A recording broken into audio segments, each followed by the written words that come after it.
I asked every guest on In Her Direction this season the same question. If you could go back and tell your younger self one thing, what would you tell her? Welcome back to In Her Direction. I'm your host, Brittany Doohan. In this episode, you're going to hear from incredible women across the media industry, film directors, filmmakers, social media directors, creative directors, all reflecting on what they wish they knew earlier. At the end, I'll share what I'd tell my younger self. Let's get into it. The first person I asked this question to was my first podcast guest, Medellin. She's a film director, executive producer, and creator of Surf Girls Hawaii. Here's what she'd tell her younger self. I would tell her to trust her instincts, her gut, and her experiences. I just feel like there were so many times where I got in my own way and I stopped myself from doing something that I was fully capable of because I just didn't have the self-esteem or confidence. Everything that I've experienced in my life, good or bad, has led me to where I am today. And looking back, I wouldn't change a thing. When I was younger, I was so focused on creating the perfect trajectory or making no mistakes. And that's just not real. Be real with yourself. Let yourself make mistakes because most of the learnings that you're going to have are going to come from all of those missteps. The next guest I asked this to was senior creative and former TV producer, Barnett. Here's the advice she'd give younger Kara. I would say to my younger self, it all matters. And I say that to mean you come out of college and you're very much like, I know what I want to do. But then the first job may not be the most glamorous. Like one of my first jobs, I was a post-production coordinator in Stamford, Connecticut. And it's in TV, so it sounds like it's in the right track. I was sitting at a desk, making Excel spreadsheets, plugging in edit sessions for editors. That was my entire job.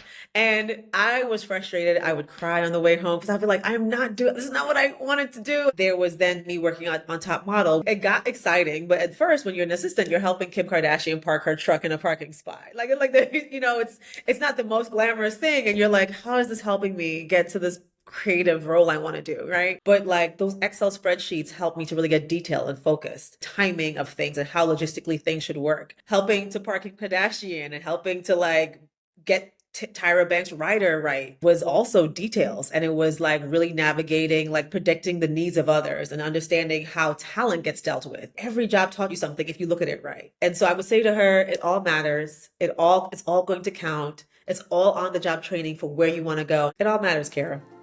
The next person who told us what she'd tell her younger self is creative director Diana Weisman. Here's what she had to say.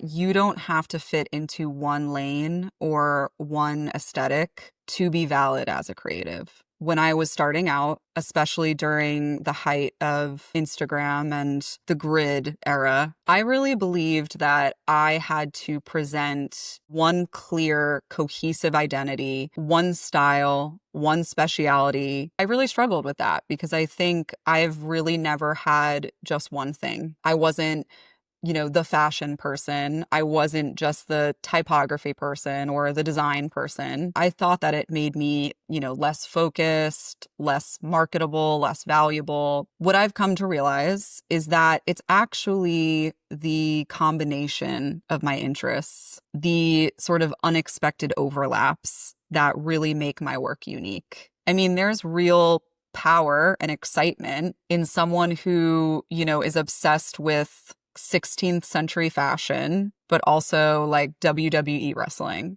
which I am. It's those combinations, those mix-ups really show up in how I solve problems and how I approach creative. And honestly, that has been way more fun than sticking to one aesthetic. It's fabulous if you have, that one clear aesthetic, but I just don't. So I would tell my younger self, stop trying to edit yourself. It's where your passions collide, and that's where your magic is. Next, we have Jordan Ching, filmmaker and CEO of Flipbird, a creative agency. Here's what she'd tell her younger self. I think I would tell myself to have patience with this whole process because it's going to take longer than you think it's going to take. Everything you see in the media, it always just seems like such a fast rise to the top. And what we don't see is all the struggle and sacrifice that it takes to get there. We have no idea what the starting point was. So I would just tell my younger self, yo, it's going to take a while. not going to be an easy road, but in my heart of hearts, I know it's worth it. So just keep going and be kind to yourself, because what I've also learned is you become your own worst critic in all of this, of the like, why am I not this? Or why didn't I do this? Or why should I should be better by now? Or I should be here by now. But that's all your own self-talk. So yeah, just be kind to yourself. Then I asked Leah de Leon, co-founder and executive producer of Sundoc Studios. Just swing for the fence is even harder. It's human nature to be scared by things or feel like you're not ready, or that like who would talk to little old me. Yeah, I would just say like, yeah, swing for the fence is even harder. Up next, Catherine Argyrople, founder and filmmaker at Catalyze Her. Here's what she had to say.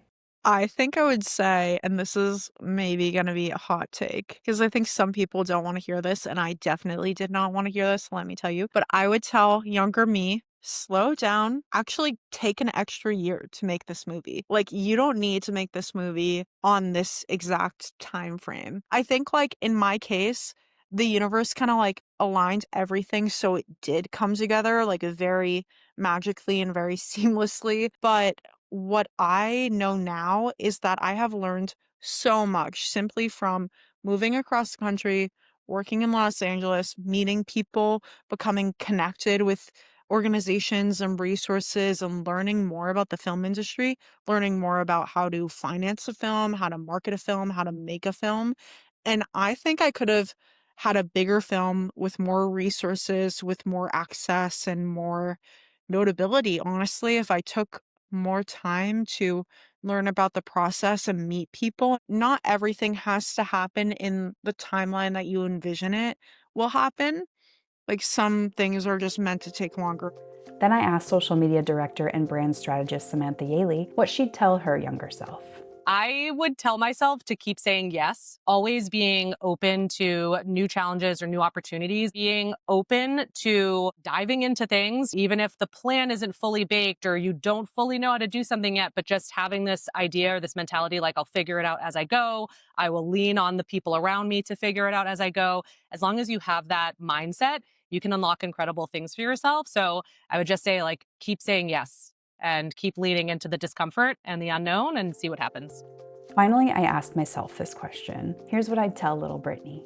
What I'd tell my younger self is something I'm still working on. Growing up, I was always very careful about how I approached things because I wanted to be liked. I became very good at being palatable, so I'd be accepted by everyone. I mean, there were ways I expressed myself creatively, but in terms of how I acted and my personality and just being very pleasant and agreeable, I think that's where I was limiting myself a little bit. And then I think that kind of bled into other parts of my life, like my fashion choices and, you know, how experimental I would be creatively. But over time, I've learned that when you do that, you're hiding what makes you interesting and parts of you that people would actually like and admire if you gave them the chance. I've always admired people that stood out, that took risks, that tried something different. It takes courage and it takes confidence.